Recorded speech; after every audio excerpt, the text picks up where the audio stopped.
We all know that hurting others, harming, injury, extortion, hatred, cheating, selfishness, all this is bad.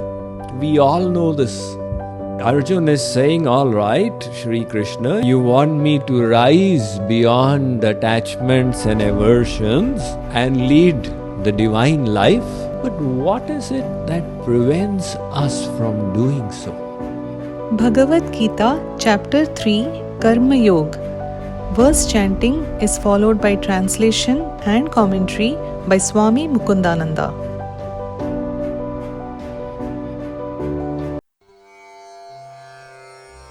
Arjun उवाच अथ केन प्रयुक्तोऽयं पापं चरति पूरुषः अनिच्छन्नपि पार्ष्णेय बलादिव नियोजितः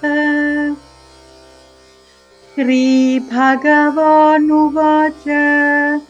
काम एष क्रोध एषः रजोगुणसमुद्भवः महाशनो महापाप्मा विद्येनमिह वैरिणम्.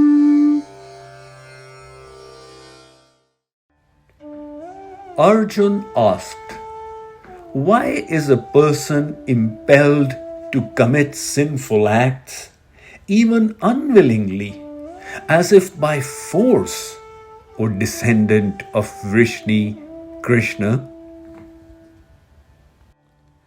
The Supreme Lord said, it is lust alone, which is born of contact with the mode of passion, and later transformed into anger.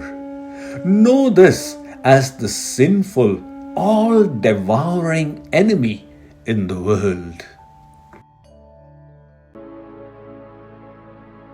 Arjun is saying, all right, Shri Krishna, you have set this high ideal and you want me to rise beyond attachments and aversions and lead the divine life. But what is it that prevents us from doing so? As if by force, we have all these high ideals. We wish to walk the sublime path, but despite our best intention, we seem to get waylaid in the middle of the path. What is this force that is preventing us from doing so? We all know that hurting others, harming, injury, extortion, hatred, cheating, selfishness, all this is bad. We all know this. And yet, we are not able to rise beyond this.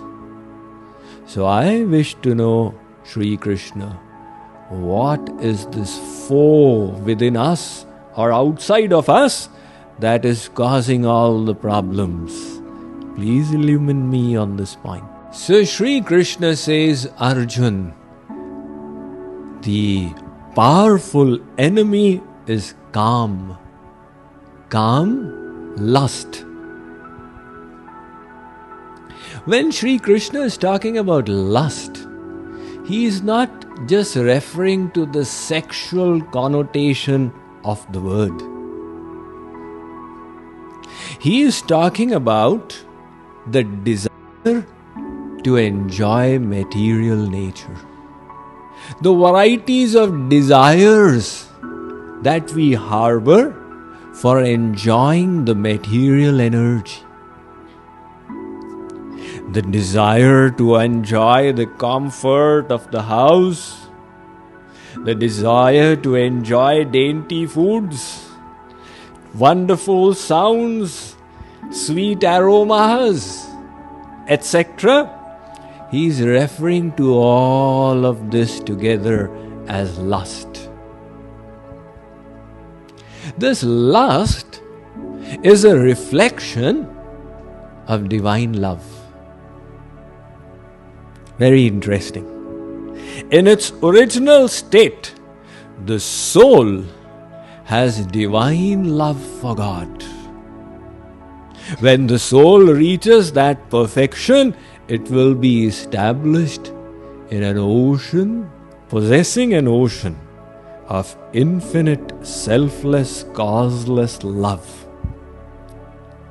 So the constitutional relationship of the position of the soul is to possess divine love for God.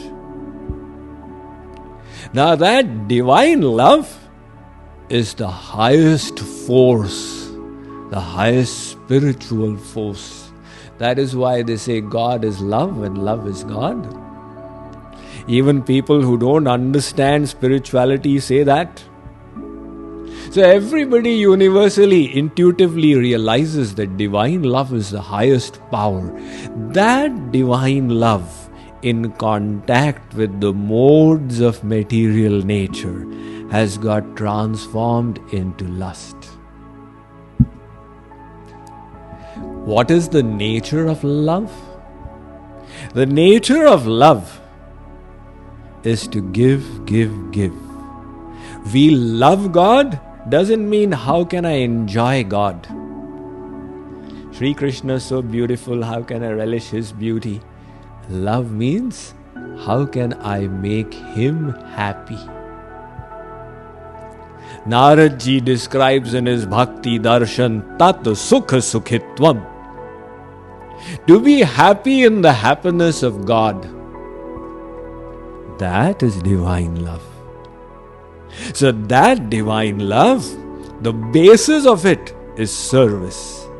I am the servant of God, and my constitutional position is to please Him by serving Him. That is the eternal position of the soul. That is the constitutional position of everything in this universe. Das bhutamidam tasya jagat sthavara jangamam Shriman Narayana Swami jagatam prabhurishvaraha. The Padma Puran, Ved Vyas is saying, Jagat sthavara jangamam, everything that is insentient, dead matter, and sentient, living beings, they are all constitutionally servants of God. The material energy is also serving God. You know, in the Vedic system, there is no devil. Like nowadays we have a unipolar world, right? So similarly, we have just one God. There is no devil. So what about this Maya? This Maya is not a devil. But Swamiji, Maya is troubling me so much and creating all these problems, and this Kali Yuga is so bad, so terrible. This Maya is also a servant of God. Its service is a little different. The service of the saints is to explain the personality of God and to encourage people to go in His direction. See, if you engage in His devotion, this will be the consequence, etc. So the saints are revealing the knowledge of God and teaching the path to Him. But who will listen to these saints? Nobody has the time. One Swamiji has come from Vrindavan. I don't have the time. He will tell things of your welfare. What does he know about my welfare? Nobody is going to listen. And in case they come to listen, at the end of the lecture, they will raise a question. Swamiji, you said that God has created us. Yes. No, you've got it wrong. What do you mean? I mean, we have created God. What do you mean by that? I mean, there is no such thing as God. There were these people, residing in the jungle, and they didn't have any food to eat and they didn't have anything better to do. So they said, how to create a living? These householders are scared. In any case, let's create the fear of God. In other words, God is the creation of the human mind. Like Sigmund Freud said, God is the opiate of the masses. So, what do you say, Swamiji? Well, our Vedas say, you and your Vedas, I don't believe it. Now, poor Swamiji, what will he do? He will have to fold his hands, lower his head and return. But the material energy, Maya, when it does its work, it starts troubling the poor soul. Now, when there's a health problem, there's a decline in the business, the recession is not lifting, or there's friction between husband, wife, or the son doesn't listen, then the person says, this world is useless. That Swamiji was saying there's a God, this must be the truth. In other words, the material energy is also taking the souls to God. Very interesting. It's providing us the freedom to do what we like, and yet gently pushing us that way. So the material energy, Maya, is not an enemy of God. So dasi Raghubir ki samujhe mithya sopi chhutan Ram kripa binu nath kahu padaropi. The Ramayana says, so dasi, this Maya is a dasi, servant of God. And without His grace, it is not going to leave you. You keep on saying Maya is mithya, etc. It will not work. Chhutana Rama kripa binu. Only when you surrender to God, the material energy will say, all right, my work is done. Now you are released. So, the insentient matter, the base of it, the source of it, Maya, is serving God. All the celestial devatas, they are also serving God. And the great saints are also serving God. And we souls are constitutionally servants of God, but we have temporarily forgotten. So everything's constitutional position, das bhuta harereva nanyasaiva kadachana. This is the Narad Pancharatra. Das bhuta swatah sarve jivera swarupa hai Krishner nitya das. However, we souls have not accepted that position. Why should I serve God? I want to be not the servant, the enjoyer. It's more tempting to be the enjoyer. Why be the servant? One new person went to a Zen master and he said, can I get initiated? So the Zen master, to take his test, he said, we have two kinds of initiations. One is as the disciple and the other is as the master. Which one do you want? He said, if I have a choice, can you please initiate me as a master? So the Guruji said, you have not learned to be a disciple. You want to be the master. Similarly, we would rather be the enjoyers than be the servants. Enjoyer is God. Now, if all of us became enjoyers, the universe would be pulled in 10 million different directions. Imagine the chaos. There has to be one God and everybody else working in conformance with Him. So, He cannot allow us to be God, but then He puts us in this material world where we are all in the illusion. I am the enjoyer. This is material consciousness.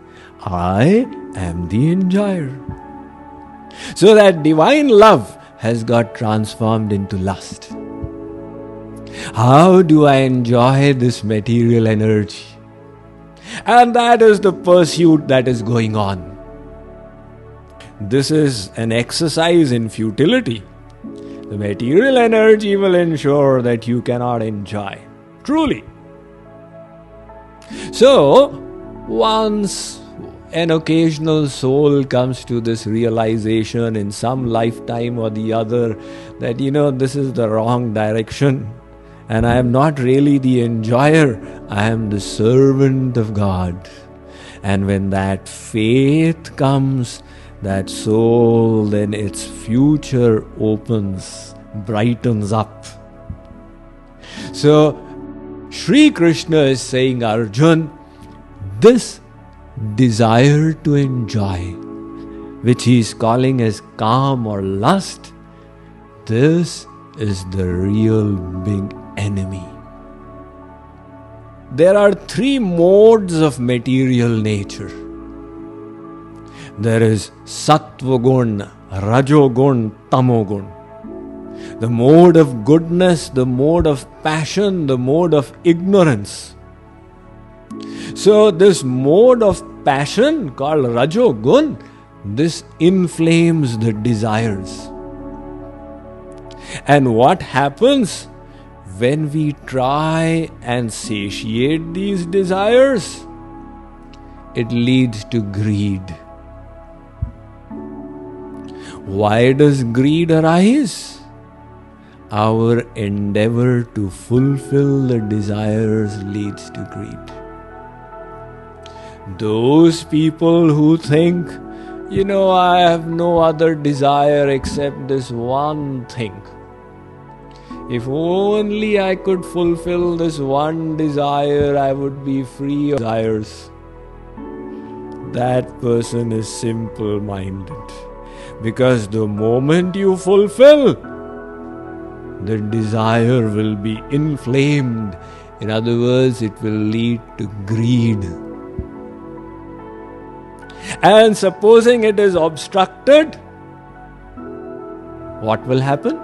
Krodh. It will lead to krodh. So this krodh, anger and greed are nothing but transformations of desire.